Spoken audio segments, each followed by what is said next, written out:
Hey guys, welcome back to my channel. Hope you're all doing amazing today. In this video, we're diving into the latest updates about Kelly Ripa and Mark Consuelos. You don't want to miss this. So make sure to stay tuned till the end, and don't forget to hit that subscribe button.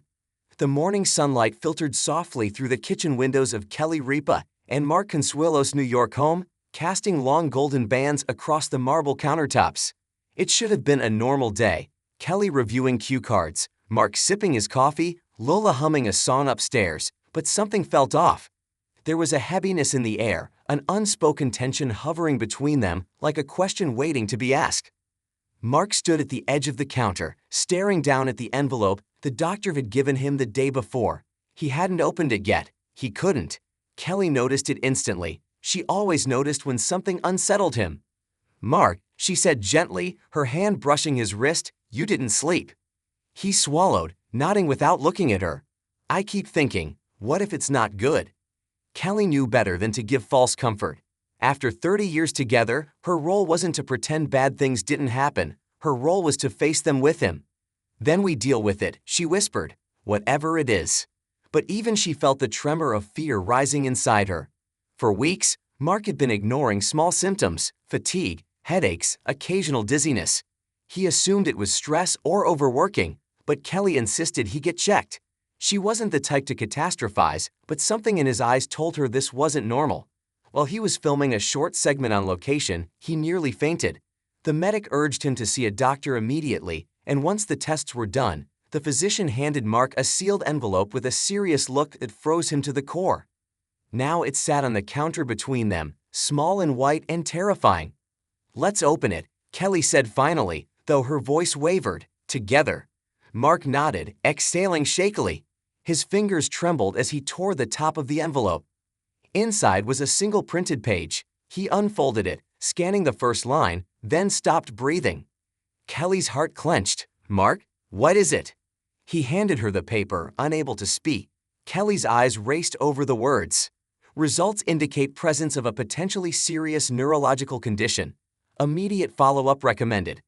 The room blurred for a moment as Kelly's pulse roared in her ears. She steadied herself against the counter. This wasn't a bad cold. It wasn't stress. It was something that could reshape their entire lives. "Neurological," she whispered. "But you said it was just headaches." He looked at her then, vulnerable in a way she rarely saw. "I didn't want to worry you." Kelly's eyes filled. "We promised, no secrets, especially not about health." He nodded, guilt washing over him. But there was no time for blame, only action. They arrived at the neurologist's office within hours, hands clasped, their silence filled with thousands of unspoken fears. Mark squeezed her fingers as they sat in the waiting room. "Whatever this is," he said, "don't let me drag you down with it." Kelly turned to him sharply. "We don't do that. Not in this family." Her voice softened. "You're not dragging me anywhere. I walk with you." His shoulders loosened just a little. When the doctor finally called them in, the world felt smaller, the air denser. He explained the test results calmly but carefully. There was swelling that shouldn't be there, irregularities in nerve response, signs pointing toward a rare but manageable condition. It wasn't a fatal diagnosis, but it was life-altering. Treatments existed, but Mark would need therapy, medication, and a serious shift in lifestyle. Kelly's breath left her all at once, half relief, half new fear. It wasn't the worst possible news, but it was still a blow, one that shook the foundations of the life they built so carefully. Mark asked questions, Kelly asked more. The doctor answered each one patiently, outlining a plan that spanned months, maybe years. By the time they left the office, Mark felt the weight of uncertainty settling into his bones. Home was quiet when they returned, the city humming outside their windows. Mark sank onto the couch, eyes distant.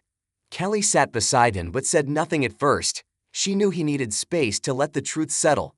"It feels like everything is shifting," Mark murmured. "Like the ground isn't steady anymore." Kelly leaned her head on his shoulder. "We'll make new ground, stronger ground." He closed his eyes. She could tell he wasn't afraid of treatment or discomfort. He was afraid of being a burden, something he had never been and would never be in her eyes. After a long silence, Mark whispered, "What if I can't keep working the same way? What if the show?" "Stop," Kelly said softly but firmly. We'll adjust, the show will adjust, life will adjust. You're not alone in this. His throat tightened. I don't want to hold you back. You never have, she replied, tears filling her eyes. You're the reason I became braver, Mark. Stronger. Don't forget that. He took her hand, squeezing it with renewed intention. Then I guess I'll have to be brave again. She smiled through her tears. Good, because I'm not doing this without you. That night, they gathered the kids in the living room. Mark told them everything, not all the frightening medical terminology, but the truth in a way they could understand.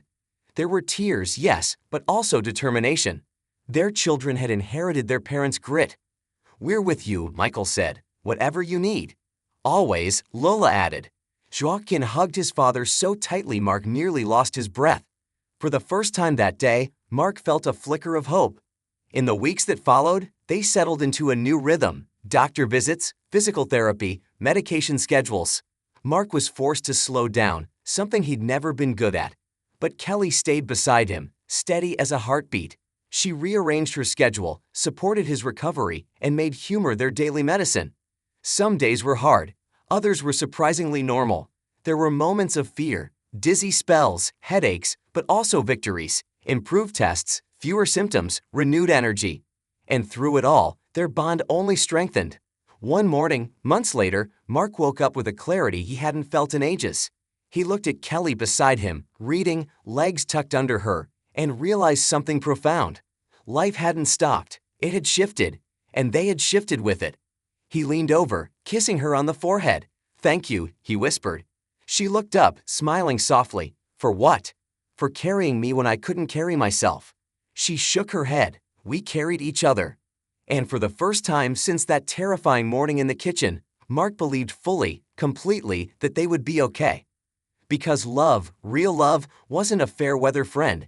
It wasn't fragile. It wasn't easily shaken. In the weeks that followed Mark's moment of renewed clarity, healing became something more than a medical journey. It became a family ritual. Every day started with a new rhythm. Slower mornings, mindful breakfasts, walks in the crisp air instead of frantic TV scheduling. For the first time in years, they began listening to the small things, the hum of the city outside their window, the clatter of dishes, the soft sounds of life moving forward. But healing wasn't linear, and they learned that quickly. One late afternoon, while Kelly was upstairs preparing notes for the next day's show, she heard a noise from the living room, a dull thud, then silence. Mark? Silence.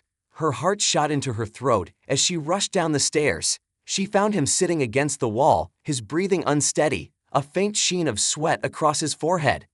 Dizzy spell, he whispered, embarrassed and frustrated. Just stood too fast. Her hands trembled as she knelt beside him. You scared me. I'm fine, he insisted, though it was clear he wasn't. He hated being fragile. It was the one thing he couldn't accept. Kelly sat beside him, pulling his head gently onto her shoulder. You don't have to pretend, not with me. Mark closed his eyes. I'm trying, but some days it feels like this thing owns me.